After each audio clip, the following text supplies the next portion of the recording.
Жил-был на лесной опушке очень добрый ветеринар по имени Здоровей, и была у него своя клиника, лесная здравушка.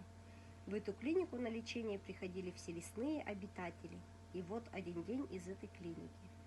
Заходит в лесную здравушку лиса и говорит: «У меня болит носик, меня укусили пчелы». Ветеринар начал лечить лисичку, да поговаривает: «В улей больше не лазь, меда не бери, если ты сама попросишь, пчелы тебя сами угостят».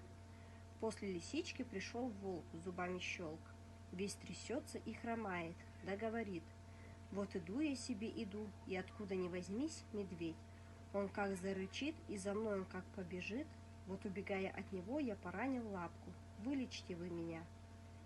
Посмотрел ветеринар на лапку волка, да говорит: «Ты с медведем не балуй, если хочешь ягоды поесть, лучше у него ты попроси, он тебе и даст». За волком пришла белка. Когда я перепрыгивала с дерева на дерево, то поранила лапку. Доктор намазал мазью и, бинтуя лапку, говорит: «Ой, красавица лесная, побереги же ты себя. Будь теперь чуток осторожней, прыгать-бегать погоди».